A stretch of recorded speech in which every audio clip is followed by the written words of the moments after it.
Hello, hello. We're back. We are back. We are back. Lama shoot since last time we were here. The whole of Ramadan The whole of Ramadan, and the whole of Shawwal. the whole of Shawwal. 2 months. 2 Yeah. months. So, first of all, we'd like to apologize to everyone who's watched us, who stayed with us. I'm sorry that we couldn't post up, but you faham lah. It's bulan puasa kot. Kita nak minum kopi. Mana? Jom mengopi kedua. Pukul 6.30. Kena cancel. Kalau kena cancel tak apa. Kalau kena rate live, tiba-tiba jawatan kami datang. Oi. Orang buat apa tu? Tak, satu of course kita menghormati bulan Ramadan dan at the same time after buka pun you guys nak pergi solat tarawih apa semua. Ya. So kita tak nak ganggu lah. Kalau nak set lewat malam sangat, it's a bit difficult. So anyway, just to remind everyone sebab korang dah lama tak kenal aku kan. Okay, I'm Azad, Tuan Penasihat, and Ali Nujum, 4 belala. Ali Nujum, Tuan Penasihat, 20%? 20%. 20%? Yes, this is Ding. So everyone just remind everyone back who we are. Takut orang dah lupa dah. Anyway, so before we go any further, I think we need a little bit of pick me up. Maybe a little bit of coffee. Let's see. How about kopi minggu ini? Let's roll it. Yes, itu dia. Pedegum. Kopi hari ini. That works. That works. Okay. Alright guys. So today kita punya kopi hari ini adalah kenangan kopi, Let me turn it kenangan around. latte. And then angkat depan kamera tu kenangan coffee. So this is ramai orang comment and say it's really, really good. So I waited a long time to try. So let's give it a try dulu. It's local. It's a local brand. We Ipoh bought this in Meru. Not Ipoh, but I think ada kat Ipoh, but it's all around Malaysia lah. It's a Malaysian homegrown brand. I haven't seen this in Taiping though. So possibly belum. Ada lah tempat dia. Kau tak jumpa kot. Kau jangan keluar rumah. Okay, so let's give it a try. Kopi up.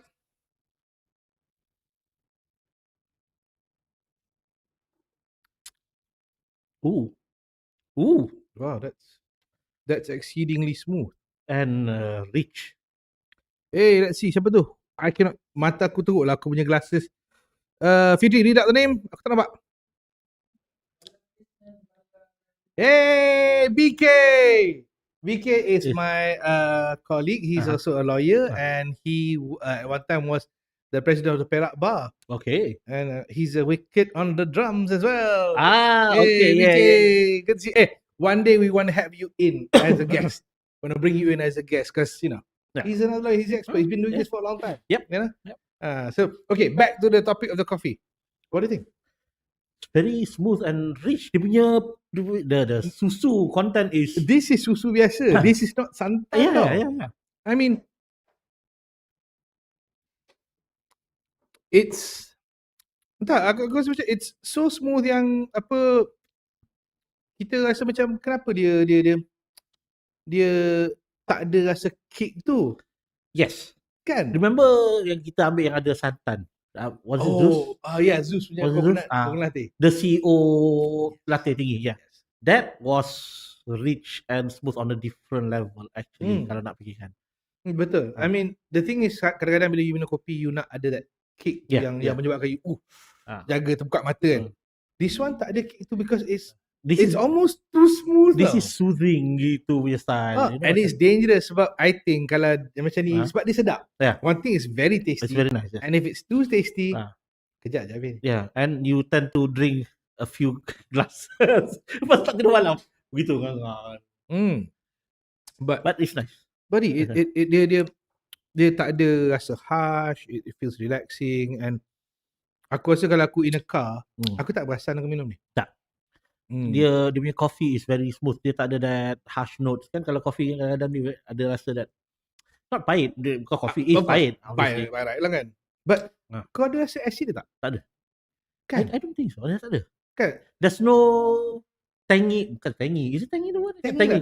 Okay. Kalau korang biasa minum Nescafe. Okay, you guys biasa minum Nescafe. Buat Nescafe, minum ada rasa masam tu kan? Betul. It's not here. It's not there. And masam tu yang kita rasa macam kadang rasa muak sikit. Is that just Nescafe ataupun ada coffee ada rasa that masam? Good point. I think I rasa dekat Nescafe kadang-kadang kopi Aichong pun ada rasa masam sikit. Dia orang kata itu datang from the acid. But this fermentation dia. one, Probably. and then also how they grind some of the coffee tu dia ada Hmm. campuran, dia cook apa semua. But this one really adalah rasa a bit of the masam there because it adds body to it. Yeah, You yeah. rasa the body, but it to me it doesn't harm the situation. Tak rasa macam Dia tak overpower. aku tak rasa macam aku Ah. berteput dalam minum ni. Betul. So yeah, I mean, would you recommend this? Yes, but not in the morning. Oh, why? This is for me, this is very soothing. So ini untuk chill session malam, Oh yeah. you know, Yeah. depan I guess fireplace. No, not fireplace, sorry. Depan Look, malam you minum ni, boleh tidur tak? I have no issues with caffeine actually. No, wait. Yeah, I actually have no issues with caffeine as far as I know. Okay, so not in the morning. Not in the morning. Morning you need something a bit more robust for me. I would enjoy this in the afternoon. Oh yeah. After lunch, you pack one of this, but you nak last tu petang kan, betul makan heavy and you want something to keep you awake, Yeah. but at the same time tak obstruct you. This will be perfect. Yeah. This will be This is more of a soothing, relaxing punya blend for me. Oh gosh, that is so. I could give a kid this.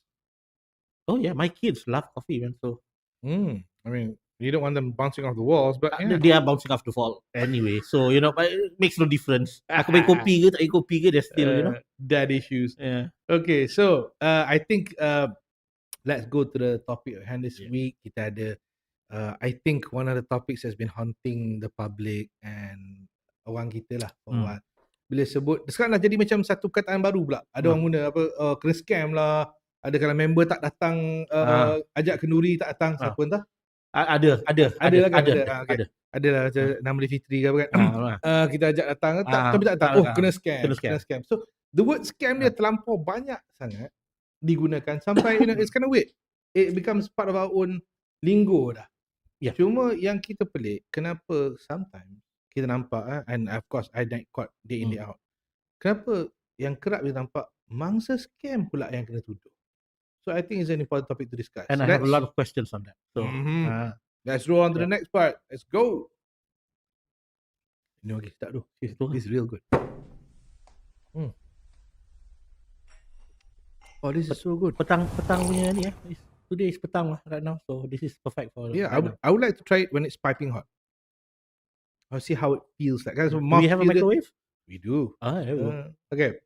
So, well, the topic of this week is kenapa mangsa scam yang itu tu. I mean, scam ni benda yang kita dah lama dengar. I mean, when was the first time you dengar pasal scam? Macam mana cakap? Scam dah lama, tapi bila zaman internet starts, the scam, you know, all those fangled ways of scamming naik. I'm pretty sure before zaman internet dah ada dah. Yeah, Cuma is tak blow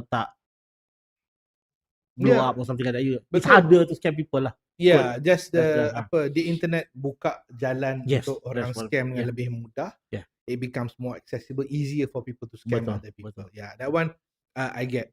But macam for example for issues of scam itself, first case of scam yang pernah dengar kat Malaysia. Let's talk about Malaysia. I don't remember. Probably. Dude, you're typing kan? Yeah. Remember Pak Mantelo? No. I'm living in Taiping. I'm not a Taiping. Yeah. But yeah, I've heard of Pak Mantelo. This pyramid scheme or something like that. Yeah. I mean, all of these schemes where in the end, bila you dijanjikan something, but in the end you tak dapat apa-apa. You be cheated in a way lah. So that's what we consider scam. Yeah. I mean, is it a legal term, scam, or no? It's not. It's a linguistic term. Ah. Kita yang bahasa undang-undang kita lebih tekan pada cheating. Oh. And there are other provisions about that, but generally biasanya kita guna section 420 kandung seksaan. That's the offence of cheating lah. Di mana someone is promised something. This is secara generic lah. Okay, if you want the full provision, come and see us. But as a generic provision, basically someone is promised something, and they are supposed to do something in return in order to get what they want to do. But when they do something, they didn't get what they wanted. So for example, okay, I janji kat you nak jual kereta. Okay, I'm selling you this car, brand new, cantik apa semua, harga RM1,000. You bayar RM1,000, I bagi kereta kat you. You bayar RM1,000, I hilang. Yeah, that's a scam. Apa tak dapat. Itu lah. So kena scam.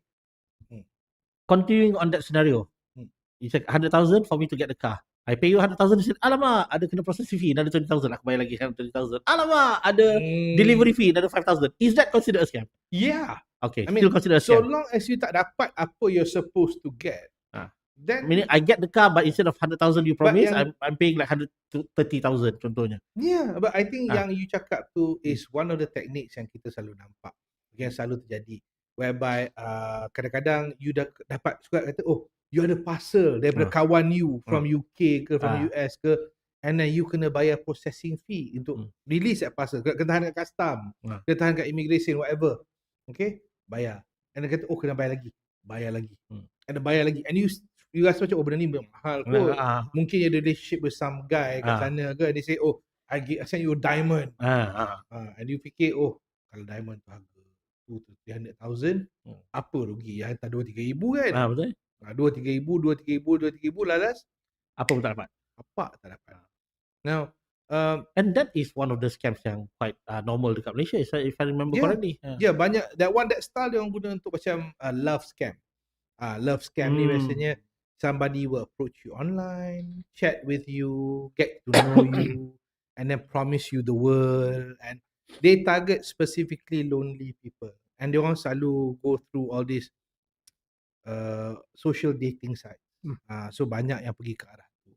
But it's not limited to that. What other kind of scams yang you as a civilian or public person know about? That call center scams. Then I think because of the scam punya prevalence, even kat Malaysia pun is quite prevalent juga. Yeah, in fact, I think dalam artikel we're showing on screen right now, there have been call centers yang kena raid. That kind of scam is membuat the problem is that kind of scam akan membuatkan orang tak sambut nombor yang tak dikenali. Betul. So sometimes it's benda important, you know, tapi hang tak sambut because I don't know this number to be safe. Yes. You get what I mean tak? Yes. But so it does erode trust on the public punya side. Betul. And sometimes diorang menyamar sebagai pihak berkuasa. Now this is a true story. My mother, masa I first joined the judiciary, circa 2009 or 2008 lebih kurang. Around that time I was working kat Mahkamah Shah Alam. She got a call saying that, oh, you ada satu case dekat Mahkamah Shah Alam. You need to datang sini segera or bayar apa-apa semua. My mother being she knows her stuff lah. She said, oh, betul ke? Okay. Anak saya kerja kat Mahkamah Shah Alam. Nombor kes berapa? Macam they pretend to be people macam LHDN. Mahkamah. Have you had the calls of that? Okay. I did, but ada caveat this story actually. Okay. So this was back in 2009, probably 2010, Alright. something like that. So I was working. Kami tua. Kami dah tua. Okay. 2009, something like that lah. I was working with a company dekat kat mana? I can't remember tempat tu. Anyway, Anyway, I was working with a company. So everybody in my company tu using BlackBerry. So you know BlackBerry. So that's the throwback. Yeah. Nowadays I don't think budak-budak tahu BlackBerry tu apa sebenarnya. It's not a berry. It's not. No, it's not. For It's a sure, phone. it's not. It's a phone. Yeah. No touch screen. Dia pakai keyboard.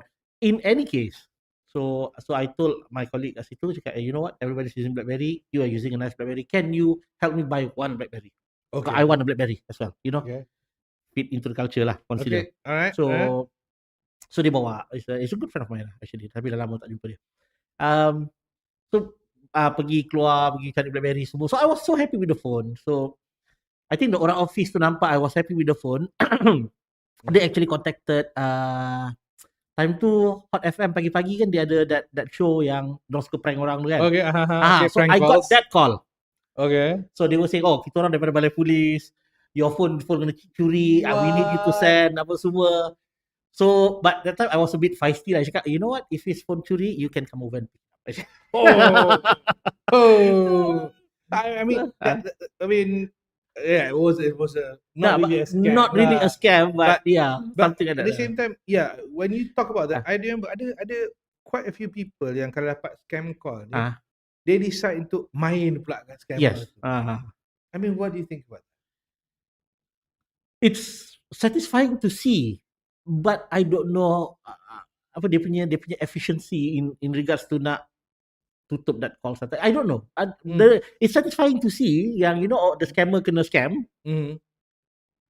but is it worth it? Is it? I'm not sure. In terms of legal punya side pun, The thing is, on my side as a criminal law practitioner and also someone yang tak adalah kata I ni betul-betul IT expert ke apa, but to me, layan panggilan scam ni is a dangerous thing. Sebab apa?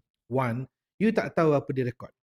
Betul? They've got your voice. Betul? Now, bila you cakap something, your voice, of course, macam kita ni, kita online, people got our voice. But our voice ni kalau dah masuk AI, you can make them say anything. Nowadays, do you know that there is one AI channel dekat YouTube, dia guna suara Jeremy Clarkson, and there is no way that if you don't know, dia memang dalam that channel dia memang cakap lah, this is an AI generated voice apa semua.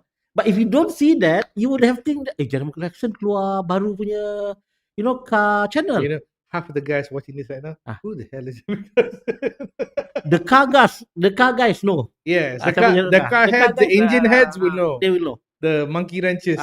But sebiji suara dia. And this by AI is generated. So what is there to stop your voice or my voice or Fitri's voice for whatever reason?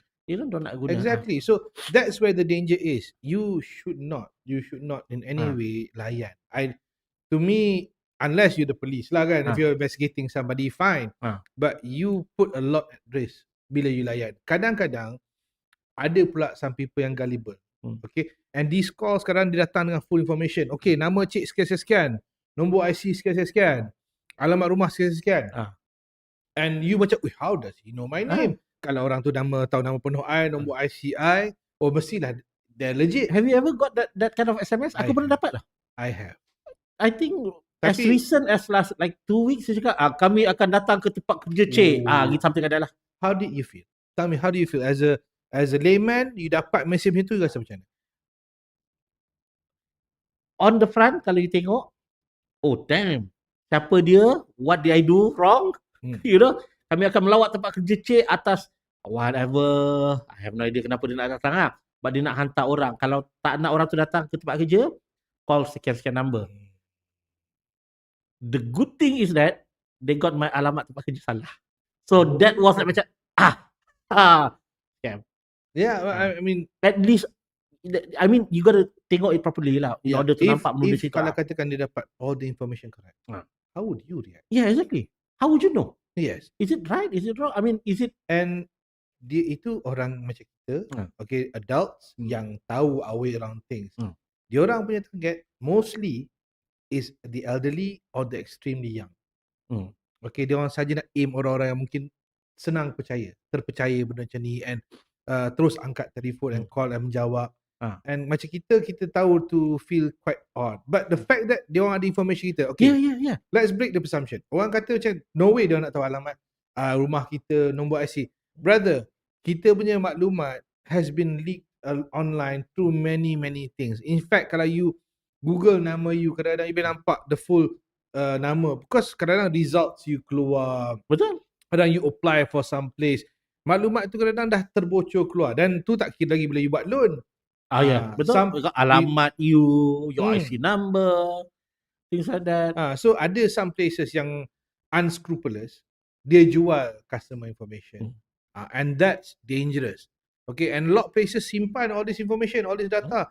Kalau data tu bocor, so the I think problem that's the reason is kenapa kita ada this PDPA punya thing. It's pretty recent juga kan introduce. I think like I mean 5 years, 7 years ago. Lagi lama. While back actually. And salahnya kita tua, so time seems to dilate. You're right. But betul juga. I've been in my industry for what, 12 years now, and it's been in there. You're right. So the conclusion is, don't be surprised if they have your information. Just because they tahu nama penuh you, nombor IC you, does not make them legitimate people.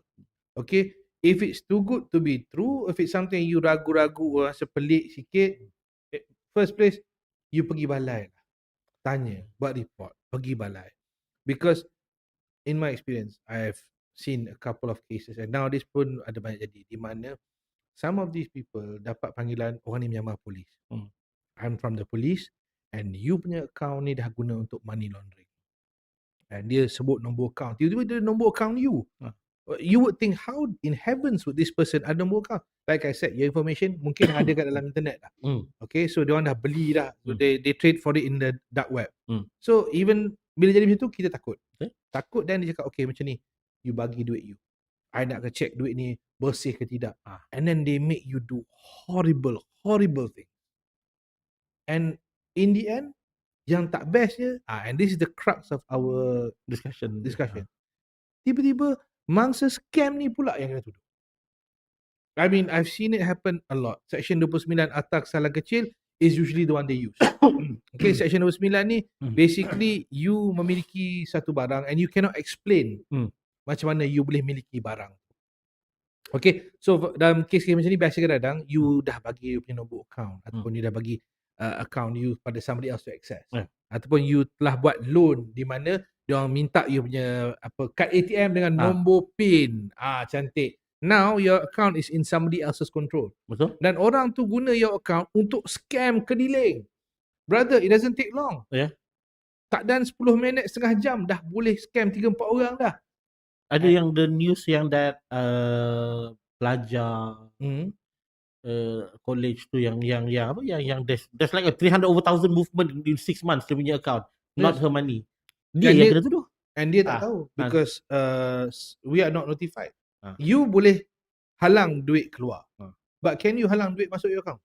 I don't think so. Anybody can get your account number and masukkan duit dalam your account. Yes. Okay. So duit tu masuk your account and then orang keluarkan balik.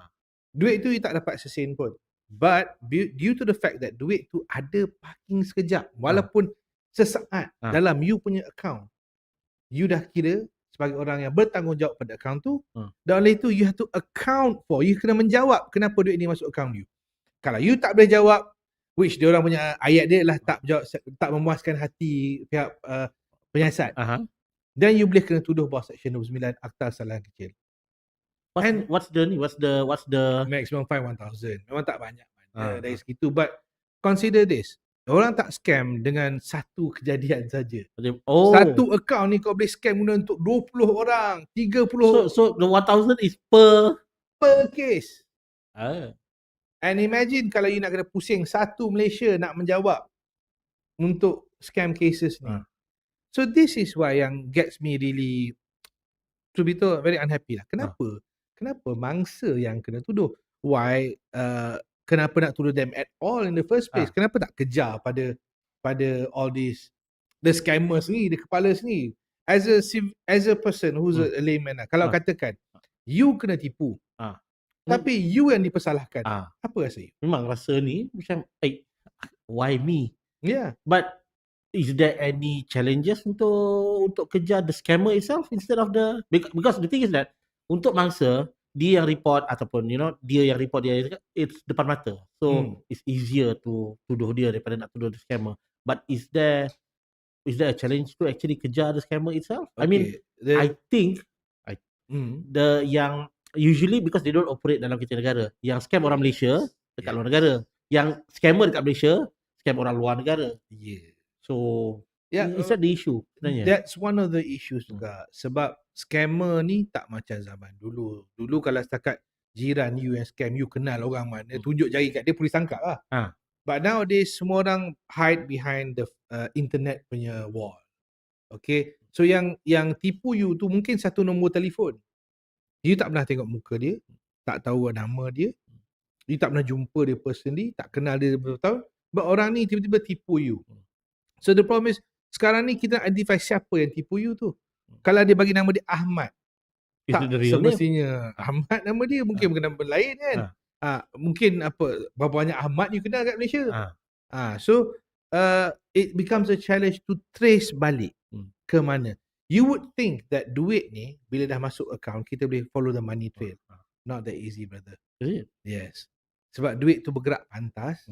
And nak kejar the money trail tu, once dia keluar negara, once duit tu masuk ke tempat yang kita tak ada hak untuk agreement minta, nak tengok. Yes, agreement dengan negara tu untuk kita dapatkan banking information, By that time duit tu dah pusing setengah dunia dah. Yeah. Ataupun in some cases diorang tukar kepada something of similar value. Ada pernah jadi satu case tu diorang duit tu yang dia guna scam, diorang guna untuk beli top up. I think yeah. Dia beli top up dan duit tu dah jadi card punya value. So you no longer have a way to trace dia, dah jadi physical. Kan biasa orang kadang-kadang nak mencuri merompak, tak nak orang trace, orang simpan duit dalam bentuk cash. Ini tukar of similar value. So that's the challenge. Okay. Dan zaman sekarang ni scam pun tak macam dulu di mana it's small scale, kecil-kecilan. Now ada organised crime. You tengok kalau police raid apa call center, biasanya foreigners ramai keluar. Dah lah satu, foreigners nak dokumen susah. They're not locals. So tak adalah nombor IC dia ke apa. Dia foreigners. Dia masuk mungkin on pass pelawat ke apa. And they're told to do scam call apa semua. How do you nak buktikan yang dia actually bekerja dan bukan melawat kat tempat tu? Can you? Itu satu. Kedua, put it this way. They are disposable. They are not the brain. Bukan otak. Bukan orang kata the main culprit. Okay, bukan head honcho. Orang lain. Orang yang untung tu mungkin kat negara luar. And bila duit tu dah pergi sana, that's it. Macam mana polis kita nak kejar? So in that sense, this is one of the main challenges yang I nampak untuk pihak pendakwaan, untuk pihak polis, untuk dapatkan all this information. Tetapi I still don't believe it's right untuk kita tuduh mangsa. I believe dalam kes ni, because betul lah duit tu masuk you punya account, tapi bila you dah hilang kawalan terhadap account tersebut, it's not under your control. It's out of your control. Of course you kena bertanggungjawab pada your account, but you kena consider orang ni pun tertipu. Betul, exactly. Dia pun tertipu. Dia kadang-kadang kena tipu dengan orang yang menyamar sebagai pihak berkuasa. Jadi they mistook the fact that dia ingat dia buat benda yang betul, tapi benda yang dia buat tu salah. And account dia disalahgunakan. So patutkah dia kena hukuman? Is it analogous to aku pinjamkan account kita, you use the account untuk buat crime, aku kena tuduh sebagai accomplice? Is it analogous to that? No. Is that the reason kenapa dia dituduh juga? No, not in that sense. Sebab tapi you had no control over it. Betul. You shouldn't be charged. I agree with you on that. Memang sepatutnya kalau setakat you pinjamkan kereta, you tak tahu apa dia orang buat, you tak terlibat langsung apa dia orang buat, you should not be punished for that. But can you be punished for that? Usually we have safeguards to stop it. So biasanya kalau katakan kalau melibatkan jenayah macam guna kereta kau, dia orang kena buktikan yang kau terlibat. They have to have proof of that before you kena tuduh. Most of the times you akan dijadikan saksi, because you can establish you pinjamkan kereta pada siapa. So sama juga dalam kes scam ni. To me, my opinion is these people yang tuan punya account, especially kalau dia boleh prove dia memang kena tipu. Okay, dia memang kena tipu, ataupun macam in some cases dia punya card atau wallet tercicir. Dan orang dulu suka simpan pin number dalam wallet. Never do that, please. Please, I'm looking at the camera right now. Don't do that. Do not do that. Yes. So bila pin number dia pegang, account dia pegang, dia guna untuk scam. So these people should be witnesses. They should be made into witnesses. So the same safeguard that protects me untuk pinjamkan hang kereta is the same safeguard that should be applied to this case juga. So kadang-kadang some people make the argument kata selagi ada orang kena tuduh kan. Once orang kena tuduh, kesal lah itu case. It's not right. Tapi itu takkan muat. Itu takkan muat. Because I've represented people in a couple of cases, multiple cases lah yang involve Section 29. Because the fine is RM1,000. Some of them rasa macam tak berbaloi untuk lawan. I shouldn't fight this. Because bayar je dan dia balik. But then bila dia balik, next week dapat call. IO daripada negeri mana pula kata, okay, you datang mahkamah untuk kes ni. You dah mengaku untuk satu, you kena tuduh untuk kes lagi satu. So right now, you dah ada satu rekod. You naik mahkamah tu, you mengaku salah lagi sekali, you pernah ada rekod, denda you lagi naik. And then you lepas habis kes tu, you ingat, dua kes cukup lah. Boom, tiba-tiba you kena call untuk lagi satu kes. Negeri lain pula. Berulang-ulang. And you have multiple records by that time. So you nak menjawab macam mana? So in my opinion, first of all, by right lah. Dia orang ni tak patut dituduh pun. if they can prove yang memang dia orang tak tahu menahu dan dia orang tertipu, if they are mangsa scam. But the investigating team kenalah buat their due diligence, check lah betul-betul account ni memang account ni terlepas ke, ada tak dia buat report pasal account dia hilang. So if that's the case, then call them in as witnesses. Jangan tuduh dia orang. It's not right for people yang sebenarnya tak tahu menahu, tak tahu apa, tiba-tiba untuk dituduh just because account dia kena curi atau account dia terlepas. Because ada few cases yang di mana dia orang buat loan dekat Facebook. Tiba-tiba kat Facebook ni ada apa you nak buat loan, sebab sekarang ni economy is a problem. Orang nak cari duit, nak cari jalan keluar. So some people nak cari cara nak buat loan dengan dibenarkan walaupun blacklist lah apa semua, quick approval lah apa semua. And then they make this loan, try to apply loan. Orang ni contact you via message. In one case tu dia orang siap boleh bagi sijil lagi. Oh ni sijil syarikat kami, credit community, pumpang yang ada macam-macam dekat tu. And you saw that sijil nampak, oh ni legitimate, siap ada Ministry of Finance. MF punya number kat bawah. Orang cakap, oh ni legit lah ni. Okay. And then orang kata, okay tapi cik kena serah kad saya lah. As I remember, because I do have kenalan yang buat loan dengan this credit companies, dengan macam this apa, they all ask for the same thing. As I remember, diorang akan minta diorang akan pegang you punya card bank yang gaji you dibayar, which is dangerous.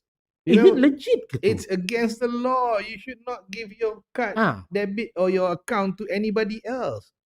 You bertanggungjawab terhadap account you. But benda macam ni dah berlaku terlalu lama sangat, and tak ada kesedaran di kalangan public to not give that account to other people.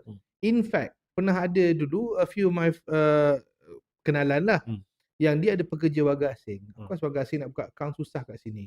So untuk dia orang punya kelangsungan, dia bagi pinjam account dia kat kawan ni. Tak kenanya apa-apa jadi. Account atas nama you, registration atas nama you. So bila orang pergi cari balik, orang cari you. So that's the thing yang bagi I it's ridiculous lah. Kesedaran tu terlampau minimal. Orang tak tahu, masih beranggap bahawa account ni boleh pass around. In fact masa I sekolah dulu pun kan, kadang-kadang member nak keluar duit masa duduk asrama kan, nak pergi bank kat luar jauh. Tak tahu member lah, ni ambil kad, ni ambil nombor PIN, pergilah. To be fair, I've done that before during my college days. Same. Dulu it was dulu benda macam ni tak berlaku, dan orang kita serah tu orang kita percaya betul-betul. Even kadang-kadang staff sekolah pun yang tolong kan. Ramai-ramai bagi kad dengan IP number kan. Okey, bagi cucuk banyak ni sekian. And then dia pulang balik duit sekali dengan pin kertas. Jadi kita koyak buang, and then simpan duit. Yes, but nowadays that is extremely dangerous. Terlampau. And most of the scams nowadays is that basically kan, dia guna account kan. I mean, there was one time where it's the love scam. The Lonely Hearts. Is it called Lonely Hearts? Called the honeypot. Good. Honeypot scam, yes. Exactly. That one time was probably around 10-15 years ago, that was the hot thing. Everybody kena apa semua gitu kan. And now this is a new thing. Yeah, it's a new thing. In fact, it even evolves tau benda tu. In fact, this isn't even the newest thing. The Nigerian Prince dah lama dah. Itu one of the OG lah maksudnya. I inherited 100 million from my family. Can you assist me to release this fund? You can get 20 million. Right. Senang-senang dapat 30 million. Come on. No, but that is probably in our next segment. Benda-benda macam itu yang kita nak kena bincangkan in regards to this. But and macam lagi satu, these smartphones that we have, this pun senang untuk orang godam. Senang, you dapat certain messages, you tak perasan, you click on it, they have access. So the thing is, the most dangerous thing is the fact that dia orang boleh guna kita punya account. And currently our law still cakap if the duit tu masuk your account, you bertanggungjawab. And then it falls on you. On the legal side, this is just okay, go ahead. Fancy thinking lah kan. Okay. Duit masuk ke account hang, but you have had safe measures on your account that duit tak boleh keluar unless you say duit boleh keluar. So what happens to the money? Do you get it? Tapi dan kan kalau you get it, No, you yang bersalah kan? Yeah, sebab duit tu, you kena ingat duit Ah. tu hasil tipu somebody else. Betul juga. It comes from somebody else. So kalau you simpan duit tu, that's criminal misappropriation. Oh, it's a different story lagi. It's another offense jugalah. And if you menyimpan harta curi or melupuskan harta curi, section 414. You kena juga Kesalahan kecil ataupun kanun keseksaan. Kanun keseksaan juga. And the bigger the figure, the more problematic it gets lah. So if you suddenly find you punya account tiba-tiba ada duit yang banyak, yang you tak tahu datang dari mana, first of all find out. Second of all, call your bank.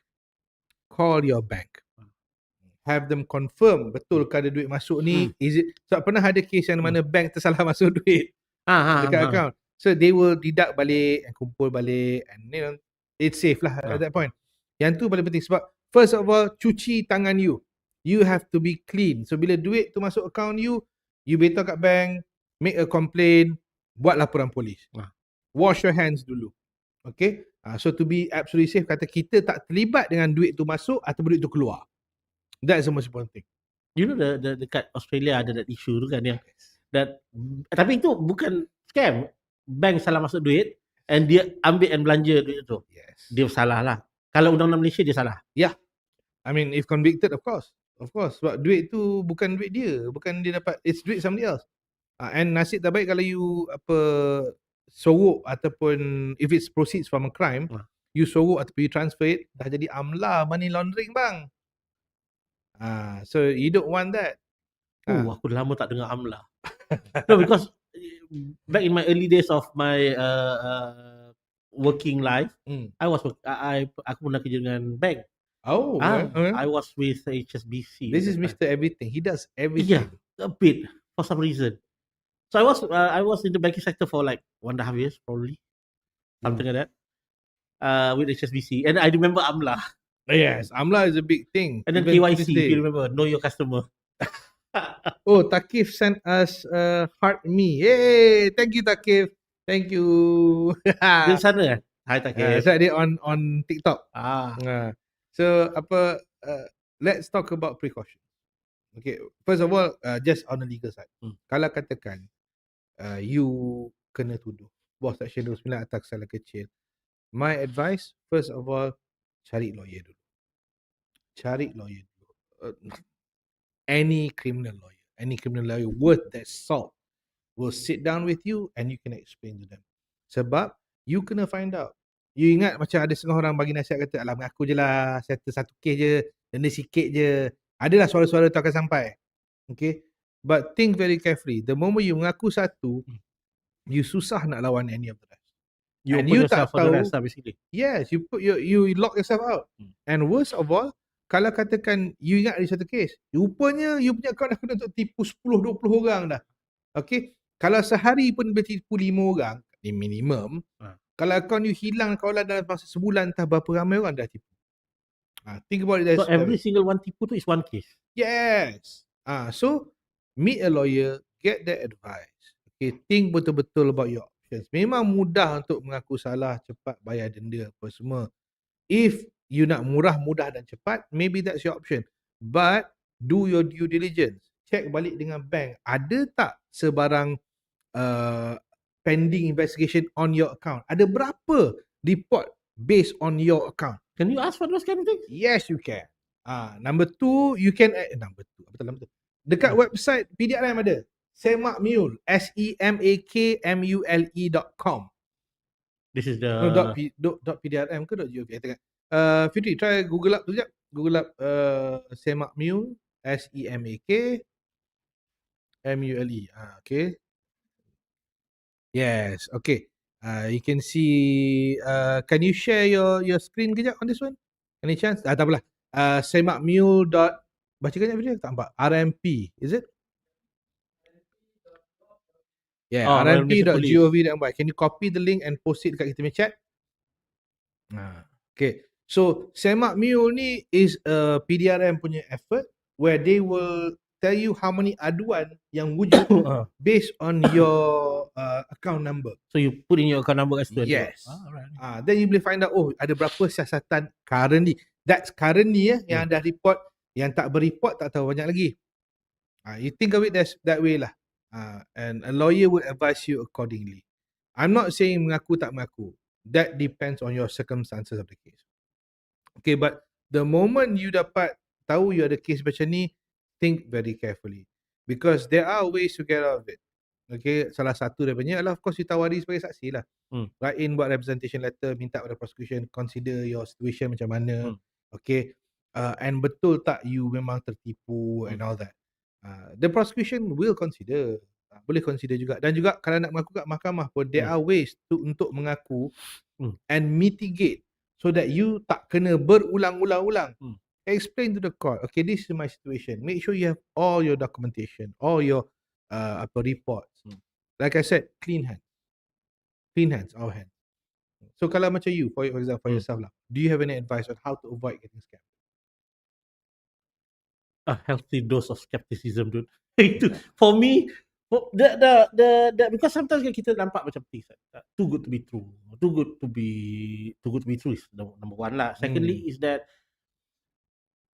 macam kalau dia cakap macam you know, you ada case pending, you need to call sekian-sekian orang daripada LHDN.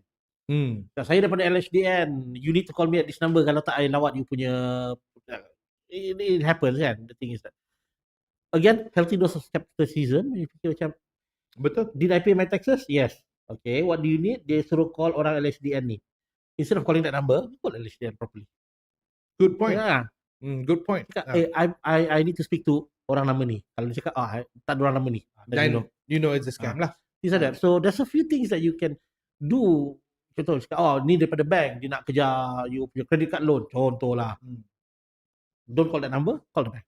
Betul. That would be the wiser option. Macam it's sedih jugalah when we think about it that kita dah tak boleh percaya sangat apa yang orang cakap on the phone. Kalau orang tu kata dia polis, betul ke? Enak macam tak apa. I will call the police station, I'll speak to you. I jumpa you kat balai. Tak apa, I pergi balai sekarang. Kita jumpa kat balai. Betul tak? You're right. I mean, we have to be a little bit, kena hati-hati lah. Bukan nak kena paranoid sampai kena pakai tin foil hat ke apa. Tak. But you need that healthy dose of that, you know, macam I'll double check this before I do anything else. Yeah. You know what I mean? Betul, I agree with you. And one more thing, guys, your card debit tu simpan ada.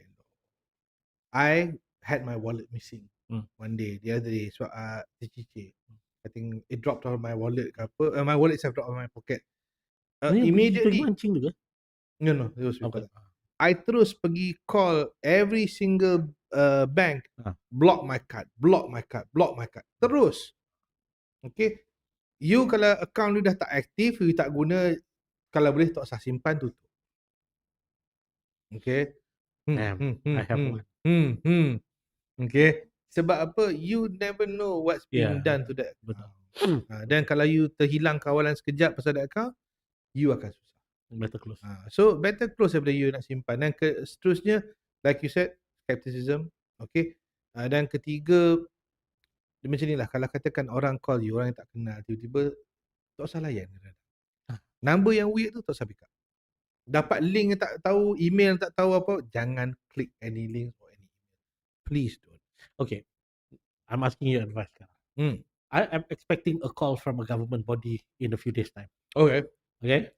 I'll be very honest ni lah. I'm expecting a call from KWSP. The thing is that I'll be very honest kat sini.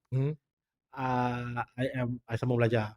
So I went to KWSP untuk buat withdrawal untuk bayar aku punya tempat aku belajar the academy. Now KWSP dekat Taiping.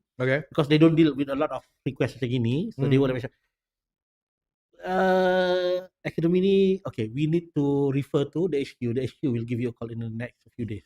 Okay. How do you know that orang call hang tu is betul daripada KWSP? Number one, you expected it. You know the call is coming. Yeah. It's not a coming that comes out, a call that comes out of the blue. Correct. Okay. Kedua, you know, most of the times, and again, this is not all the time. Most of the times, kalau katakan dia adalah government body, phone dia, number dia akan landline. Betul. Dia memang cakap it's a landline. Tetapi scammer pun landline kadang. Ada yang pakai spoofing equipment. Tapi like I said, you dah expect this call. So there's nothing for you to be too skeptical about. You dah tahu orang tu akan call. So there's nothing to do with. And If it's a call that came out of nowhere, you kena be careful. Macam ni you dah expect the call coming, so that should be fine. That should be fine. Okay, but at the same time, kalau dia minta information yang terlampau sensitif, contoh dia minta dekat you your PIN number, your account number, okay, ataupun your sensitive information lah. Okay, password you ke apa ke, you know lah. The moment anyone minta your PIN number, your TAC number, or your password, you tahu dah, okay, that's off limit. Sorry.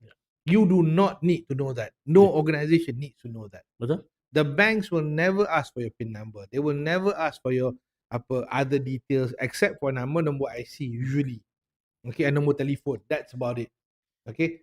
So if they ask you for information yang rasa macam, do you really? You know they can ask this through email juga tau. Actually, phishing they call it. Phishing email. Yeah, that's. That one. I tak worry pasal kita sangat.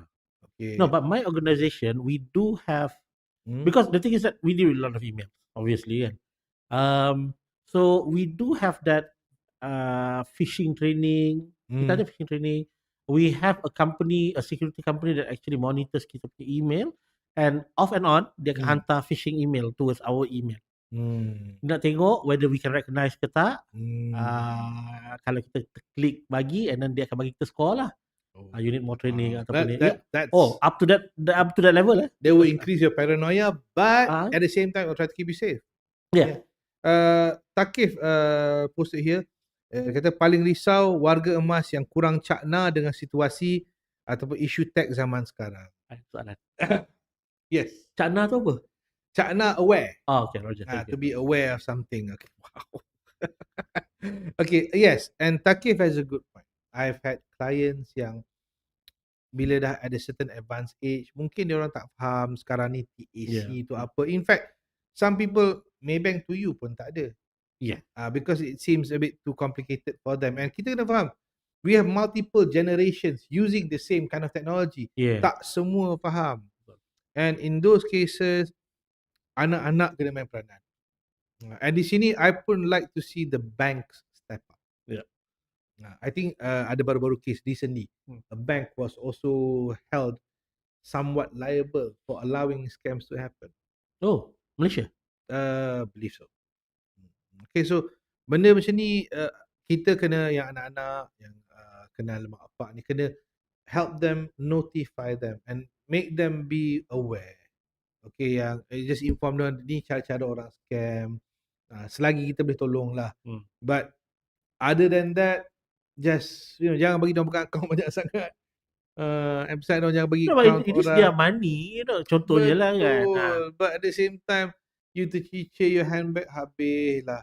Macam-macam dia boleh bagi. Nombor PIN jangan letak. And kadang-kadang yang tua pun mungkin tak ingat tu dia tulis.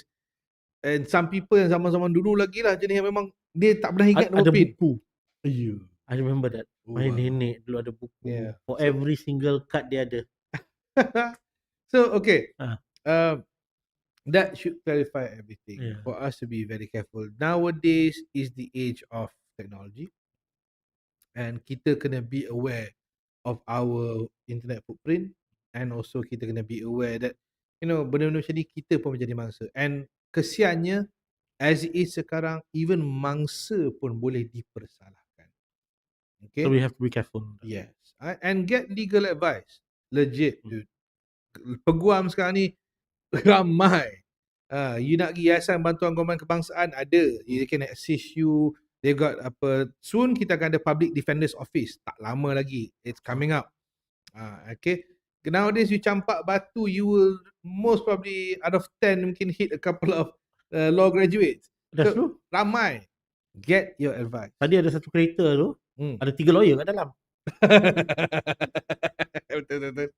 Okay. So I think now let's talk about our Sembang Kopi, our relax punya chat kali ni, not legal, lebih kepada how not to get cheated in life. We're talking about scams, but scam bukan setakat scam duit je. Ada banyak scam lain. Scam hati. Wow, di hatimu. Oh my god. Let's go to Sembang Kopi. Let's roll. Scam di hatiku. Damn son. Oh, this kenangan coffee really. Yeah, I'm still enjoying it, but you're right. Piping hot, this will be better. I would think so. Yeah. Piping hot kan. Mana the where is your microwave, by the way? I've never seen it. Oh, belakang sana. Okay, sorry. Anyway, so we were talking also about in life in general how not to get yourself tertipu. Macam I remember when I was a kid, when I freshly graduated SPM, masa tu I did tell you already pasal yang I kena scam pasal my first job. The one, yeah, actually Yeah, I told you once when I baru habis SPM masa tu. So baru nak cari kerja. What was the job again that you are looking for? It was a data entry clerk. Yeah. And best part is dia advertise dalam newspaper. Classifieds. Kan zaman dulu nak cari kerja, Yeah, classified. betul. Mana ada classified sekarang? Ada ke? When was the last time aku tengok actual physical paper? No, back in the days. Betul. Back in the days, hotel dia ada papers dia deliver to the Complimentary room. newspaper. Yes, betul. Dia deliver to every room. I think that died during my time 2010, 2011. I think the last time I actually bought paper for guest kat hotel was 2010, 2011 probably. Dulu orang duk campak depan rumah kan. Yeah. Campak depan newspaper kalau you beli. Okay, so dalam the classified ads adalah satu data entry clerk. So kalau you nak, you kena apply and call. So I thought dalam surat khabar utama, this is not some political newspaper. This is a mainstream newspaper. So I telephone lah. I will not name the company. Okay. So I call. Okay, dia kata okay. The clerk basically what you do is certain people write articles for magazine, and they need to transfer this writing into a type content. So they minta you, they will send you a package with the documents and you kena type it out. Okay, but in order to do so, dia hantar you the original manuscript ni. So dia nak selamat benda tu, dia minta buy deposit. That was what should have caught me in the first place. So you did? And I did. Masa tu I was 17. Again, it was ages ago. 20 odd years probably. 30 odd years. 20 plus years. So I buy 200. The moment I buy 200 tu, saya tunggu mana dia tak call ni. I call dia orang, tak angkat. Call dia orang, tak angkat. Dia kata office dekat Plaza Imbi. Masa tu Imbi still happening gear. So aku pergilah Plaza Imbi naik train apa tu. Tak pernah ada pejabat. 200 aku lesap macam tu.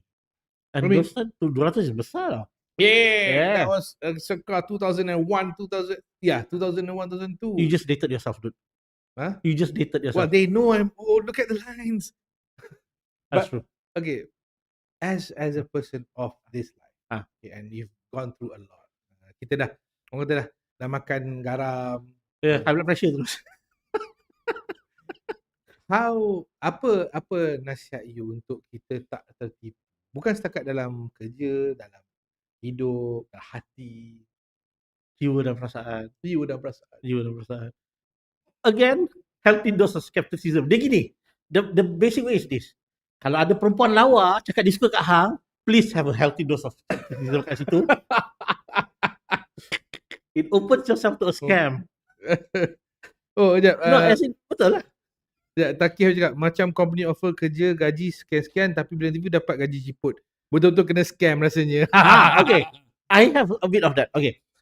Now, that part, kalau tak nak kena scam in terms of this. This is information that I got, not information, experience that I got pengalaman. After so many years bekerja. Daripada 2001 kot aku kerja. Okay. And especially ini aku nak tekankan kepada warga Malaysia. Cuy, gitu sekarang kita serius sekarang warga Malaysia. Jemput. Sebagai pekerja, please know you punya hak-hak sebagai pekerja. Itu paling penting. No, seriously. How many pekerja Malaysia, and I'm sorry I have to bring this up actually, but the thing is that I've been to a couple of majikan dan sebagainya. And I'm lucky enough, one of my majikan pernah hantar I pergi ke Jabatan Tenaga Kerja punya seminar. Okay. Pasal akta pekerja. Okay. How many people do you think don't tahu pasal dorang punya hak? Very few. Macam kes Takif tadi cakap. Janji lain, gaji lain. Betul. if it's on your contract, you have a case to win. Dah. You get what I mean tak? And the thing is that ini kena scam lah ni basically. Ya, kena scam. Ini kena scam. This is kena scam. Because apa? Because of the even things macam gini tau. You work on a public holiday. How much should you get paid? Dia bayar gaji sehari contohnya. Working on a public holiday is double pay Yeah. Ah. Mana bayar sehari? Okay. But some places dia akan bayar you gaji hari because they expect you not to know you punya ni. So your advice is to find out your right. If you're a worker, please find out your right. I'm not asking what union. No. Because that is a whole lot of can of worms. It's a can of worms. Oh, that's a can of worms. And then the thing is that aku bagian management, so technically aku tak boleh cakap buat union. Okay. Alright? I'm Okay. not rank and file. However, everybody ada hak-hak dia. Especially you ada certain cut off pay. Gaji. Certain gaji di mana your hak lebih. Contoh hak pasal overtime. Okay. Because dia ada cut off yang di mana you can actually get overtime. You need to know, and jangan just because the company cakap kita orang tak biasa bayar overtime, kita orang bagi you time off in lieu. Be careful on that. Because apa tau? So can you explain what do you mean by time off in lieu? Okay. So you kerja 4 jam lebih masa hari ni. Lebih masa overtime. Overtime 4 jam. And then dia cakap besok you ambil lah 4 jam awal balik. Oh, ganti lah. Ganti lah. Replacement hours lah. Is that right? As I remember correctly, dalam the akta kerja is basically all overtime kena bayar. Mesti bayar. Okay. Unless dah ada persetujuan antara you dengan your staff cakap I boleh ambil cuti ganti. I boleh ambil time off, hours off. Dia setuju, you setuju, dia boleh ambil time. As far as I remember it's like that. Dia ada di syarat dia lah. So kalau kita nak tahu our rights as a worker, who do we refer? Or what is your resource untuk you tahu pasal you punya hak?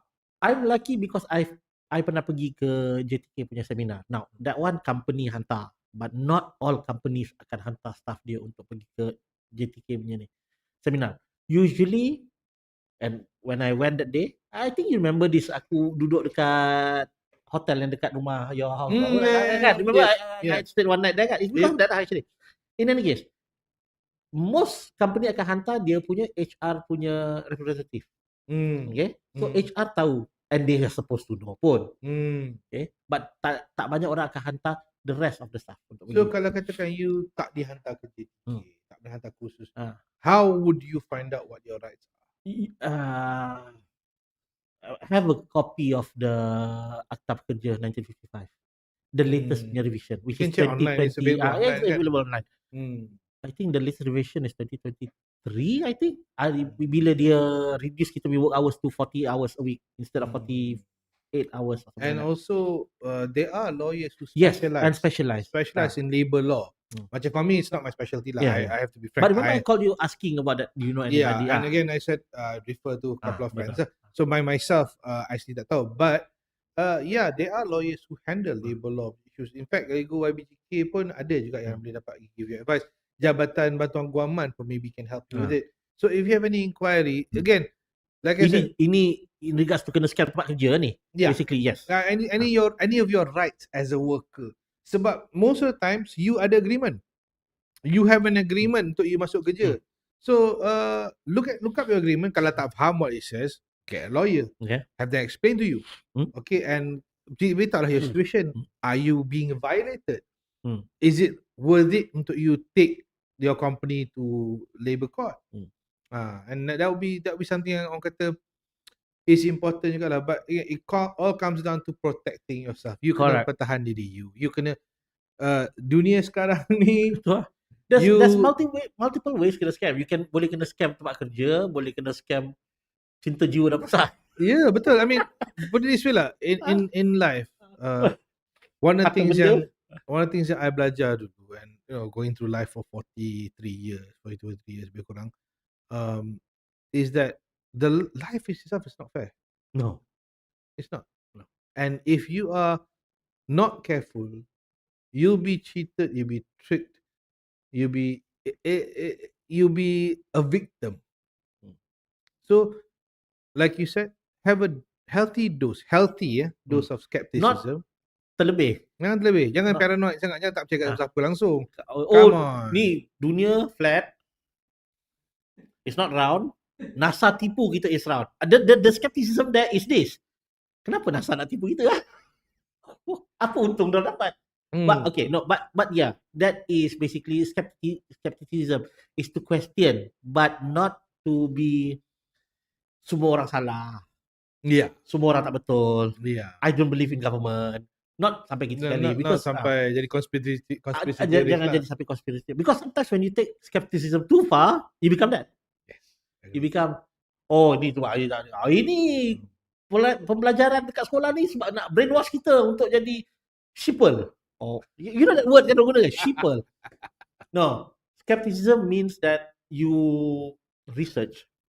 You know your rights. You know the facts. Get the source. Now, ada orang cakap, nak ambil source sekarang susah. Wikipedia, you cannot believe. Wikipedia is the start of your research. Because apa? Everything on Wikipedia ada source dia. Because that is the whole point of Wikipedia. It's okay, to everybody else, it's Wikipedia, not Wikipedia, but okay. Is it Wikipedia? I'm sorry. The wiki. Okay, I have been pronouncing it wrong all these years. So wiki. So it macam encyclopedia, whatever fact dia letak handle, dia akan ada source. Dia akan ada. So you don't rely on Wikipedia, you rely on sources of Wikipedia. Yeah. Wikipedia. You notice that. So that's the dia kata kadang-kadang the most important thing is you kena verify. Yeah, verify. That's the thing. That's the skepticism when it comes in. Macam ni juga macam love scam. And then somebody tiba chat you up and kata, I'm lonely and have a healthy amount of skepticism. I actually recently got God. Dua on my WhatsApp. It always started off something like macam yang ini orang Indonesian punya ni lah. Bila nak hantar kontrak kerja Pak, apparently dia aku kena kan. Dia basically dia tunggu, dia fikir aku kontraktor dia sebab dia tengah renovate rumah. Kan. So dia gitu kan. Aku macam betul. Dua on the same day, dua. Another thing, like I said, gambar lawa pula tu. Benda so, cakap, do not engage. Do not engage, ya. Do not engage. Kalau benda you tak kenal, tak tahu, and you're skeptical about, trust your instincts. Last year aku pernah sekali aku engage for about few days lah. Saja tak nak waktu aku kat Bangkok. No, not last year in that case. More than 4 years ago when I was still in. Why would you do that? So no, aku cakap, hang nipu aku kita tengok berapa jauh hang boleh pergi gitu. Kan. Tapi bahaya. But dangerous lah. But I made sure that aku tak bagi aku punya information, But then again, actually it's quite dangerous because my face is on my WhatsApp lah. Yeah. So they could use that. When I think about it, that was a bit of a risky behavior. Dia kata dia hantar gambar ke apa. Ni gambar ke, you terklik rupanya is the tunneler. Dah tiba-tiba your phone dah dapat control kat dia. I mean, you got that also? I had that. I remember there was one, macam cakap lah, Pak bila nak mengantar orang baiki keretanya, mobilnya, apa benda ni? Delete terus. Nope, not talking to that guy. So yeah, I mean, I think I punya opinion lah, benda ni penting untuk generasi-generasi akan datang dan juga kita yang bakal menjadi generasi tua. Okay, true betul. Jenayah macam ni, taktik macam ni, penipuan dan juga at the same time survival skills kita akan berubah over time. We have to keep up to date. That's the thing. But how far? Exactly. How far? But at the same time, kalau you tak tahu, tanyalah kot. Kan? Ask around, ask people who knows. Ask police, ask everyone. Guard your own safety and be very, very careful. If anything, try tanya. If you pasal your rights, tanya lawyers. If it's something pasal criminal, tanya polis, apa semua. Dan kalau kata benda you tak tahu, tak kenal, you just smell that it's off. It comes out of nowhere, jangan sentuh, jangan engage. That will be the safe. Safer that way. So anyway, one more thing from Taki. Lagi satu, ada company minta buat itu ini tapi melibatkan bank in duit. No. Legit company yang cari pekerja, dia tak akan minta payment upfront. Yes. Kalau katakan that company request a headhunter, the payment for the headhunter is from the company, not from you, not from the calon pekerja. This is my ni lah. I've been headhunted before, so you know. Okay. Okay. Alright. So Jangan. anyway, I think kita pun almost past our time dah, 7:40. Okay, so thanks everyone for engaging. Do share your story. Kalau korang pernah kena scam, kalau korang pernah kena tipu, tak kisah scam pasal real scam ke ataupun scam pasal kerja ke, scam member tak turun makan sekali ke. Buat masak penat-penat ni. Dia macam lagi satu. Dia ada lagi satu macam kita dah planning untuk pergi mancing. Dah mancing dah agree dah semua ni, dah bayar deposit. Member tak datang. Itulah aku pernah kenal orang tu. Aku kenal orang tu. Tak dia sebab dia migraine hari tu kan. Apa term dia? Yang tak datang, yang bila you ajak dia datang. PKK. PKK. Betul lah. Dia FFK betul lah tu. So, share your stories guys. Share your stories. We'd like to hear about it. Post lah kat Facebook. Oh, ni ada Hotel Delta Yankee Tango. Yo HTYT. Pelik ke kalau syarikat kerja dari Jerman, work location dekat PJ dan ada orang contact WhatsApp dari India? Wow. Okay, first of all, are you working with the syarikat is the first question. First of all, I don't understand begini. Tengok pada syarikat tu satu. Kalau boleh, go direct to the source. Contact the company kat Germany to yourself. They would have a website, they would have a number, they would have any other thing yang can. Okay, if you're working for an international company, that means you remote mungkin, work most probably. Remote work ataupun you are a company yang your skill set ni dikendaki oleh international company. So you would have resources. Contact the company itself at the motherland. It's not impossible that companies akan ada dia punya anak syarikat ataupun dia India punya kalau dia franchise ataupun dia what do you call that, international companies offshore. Offshoring.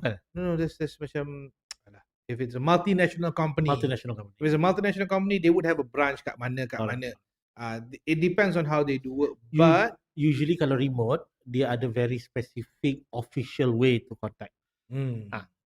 Do your due diligence. Find out. Tanya betul-betul. Ask around. Jangan mudah-mudah simply pergi and take something.